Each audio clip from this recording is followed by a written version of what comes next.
umarah itu harus memberi pencerahan kepada yang lainnya atas nama amanah Tuhan. Kekuasaan yang dimilikinya itu harus melindungi yang lain, tidak boleh istilahnya mengkhianati rakyat.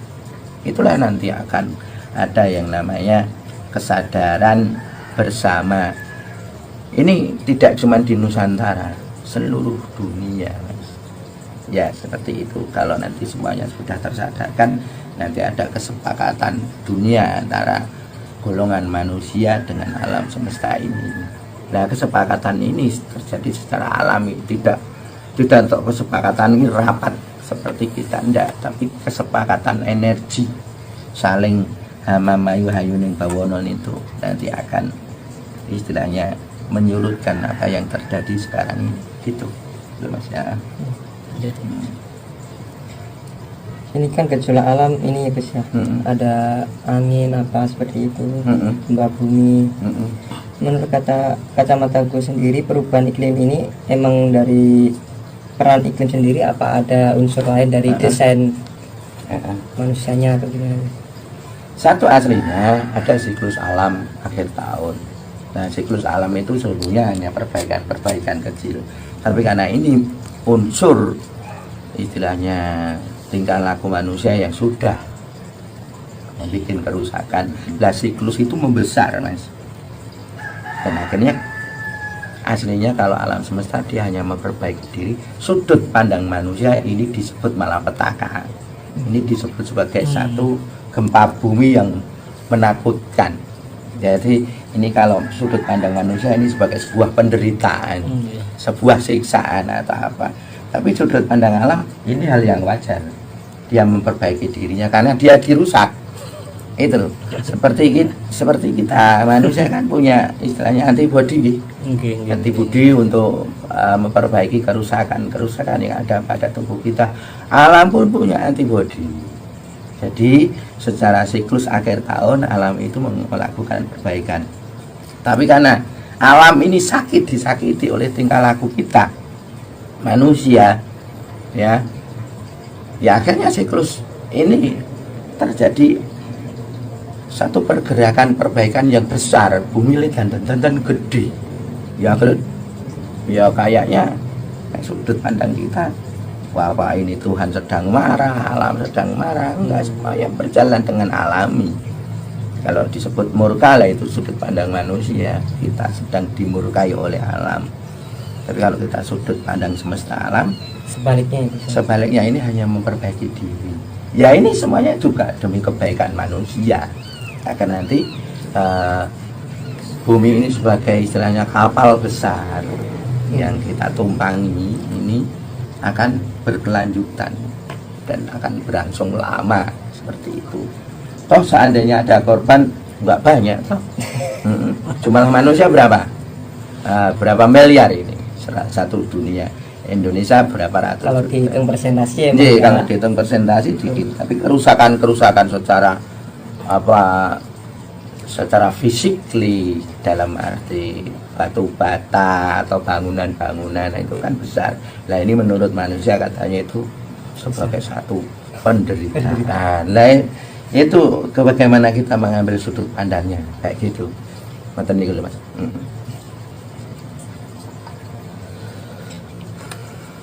Apakah akhir-akhir ini Gus ini menerima wasi atau dari leluhur gitu terkait alam, misalnya dari Kanjeng Nyoro Kidul atau gimana gitu, Gus? Ada pesan atau apa? Iya.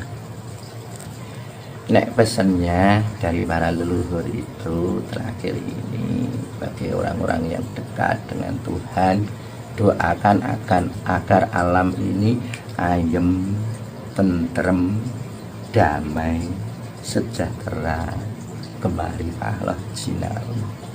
Seperti itu. Jadi kita selaku manusia yang sudah dekat dengan daya gaib semesta ini, kita doanya harus kayak gitu. Dan nanti orang-orang yang tidak mengikuti energi ketenangan, kenyamanan, ketentraman yang istilahnya membuat satu keadaan yang benar-benar bikin alam semesta itu damai, tentram, itu mereka akan berhadapan dengan alam seperti itu. Dan pesan dari leluhur ini memang alam benar-benar menyatakan dakwahnya dalam waktu dekat ini itu. Tapi untuk saat ini masih nggak bisa Gus untuk maksudnya berdamai dengan alam seperti itu. Soalnya dari segi apa misalnya industri apa kayak gitu kan masih mengeksploitasi alam terus ya. Ya itu memang secara alamiah bertabrakan. Kalau untuk segi masyarakat mungkin nggak separah seperti itu. Iya, itu aslinya hanya perbuatan segelintir manusia. Yo menyedot emasnya, menyedot batu baranya, menyedot apa minyaknya, menyedot. Tapi memang itu untuk kebutuhan manusia. Iya, dan memang ini terjadi secara alami.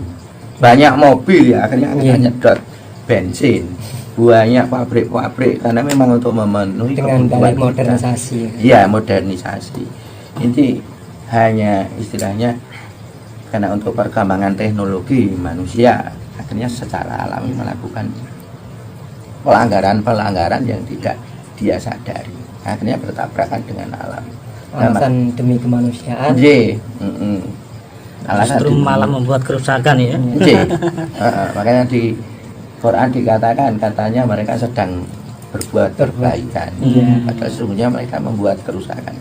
Tapi nanti ya akan menjadi satu alasan alam untuk kembali ke titik nol. Nah itu baru apa yang jenengan ungkapkan dari awal tadi akan membuka pergerakan apa istilahnya satu tatanan dunia baru. Wah, tatanan dunia baru itu ngeri loh Mas. Sampai sekarang bisa bikin handphone, dengan bisa pakai YouTube. Besok suatu saat nanti kalau ada badai matahari, satelit itu hancur loh. Iya, terus ingetin. Iya, kalau nanti ada peranatan dunia baru, satelit. Berarti peranatan dunia baru itu nanti udah ini Gus. Kembali ke nol. Kembali ke zaman dulu lagi. Makanya saya untuk mengungkap itu kan benar-benar nggak berani karena saya juga ya, tapi kan itu nggak langsung dekat-dekat ini Gus, mungkin kan berapa puluh tahun gitu kan. Kembali lagi misterius. Iya seperti itu. Kalau nanti bumi ini benar-benar sudah tidak sanggup misalnya menanggung kerusakan yang dibikin oleh manusia, nanti itu akan terjadi dengan secepat mungkin. Itu kalau nanti satelit itu tergantung kesadaran manusia sendiri. Nanti badai matahari akan menghancurkan itu satelit kayak gitu. Nanti YouTube tidak ada. Ada jenengan pakai kesempatan ini. Nelpon sini saya nggak bisa. Bahkan nanti energi listrik itu padam semuanya. Iya, nanti kembali titik nol. Makanya ada dikatakan secara ekstrim nanti kendaraannya sudah bukan mobil lagi, hewan lagi. Karena mungkin sekarang ya secara energi mobil bisa bergerak dengan bensin. Dan suatu saat bisa enggak, karena terjadi satu pergesekan energi. Nanti mobil sudah tidak bisa digerakkan dengan bensin. Itu benar-benar nggak nyaman Mas. Kita kembali ke titik nol. Kita kayak urip neng alas gong liwangi wong. Nah nanti sampean dari Jawa Timur ke sini tidak bisa Mas komunikasi. Nanti kembali kayak dulu lagi, pakai surat menyurat kayak gitu. Dan itu pun akan lama ya Gus. Akan lama karena nanti akan muncul teknologi baru. Dan kayaknya kita akan mengalami itu. Makanya ketika ditanya apakah ini akan kembali ke titik nol lagi, waduh itu saya sendiri aja takut Mas. Saya masih berharap tidak sampai ke situ. Nahan ya guys. Nah makanya ini para aslinya para supranaturalis atau para istilahnya para pendekat Tuhan, orang-orang yang dekat dengan alam, tetap mencoba mendoakan supaya titik garis itu tidak tertembus di titik sekarang ini. Kalau tertembus Mas, repot. Kita kulinane numpak motor, numpak mobil, pakai handphone, lah nanti perubahan itu energinya langsung berubah, ngedrop loh Mas. lumpuh total Gus. Nggih, lumpuh total nanti. Kalau dulu tahun 90 80 ya, kita awal-awal ada handphone, awal-awal ada teknologi komunikasi yang luar biasa, itu enak ya. Nah, tapi kalau nanti kita mengalami awal-awal itu semuanya runtuh, waduh, kulinane enak ya, karena udah terbiasa ya. Kita sudah dimanja, tahu-tahu hancur, repot. Yuk, gini deh Mas, kembali ke titik nol itu tidak nyaman, tidak enak. Makanya kami ya kembali lagi seperti yang jenengan pertanyakan tadi, kita istilahnya sama leluhur itu mencoba mengakrabi, minta restu, minta pangestu. Bagaimana alam ini, ya memang alam sedang dandan-dandan, tapi bagaimana perbaikan alam ini terjadi dengan indah, terjadi dengan cantik, kayak gitu.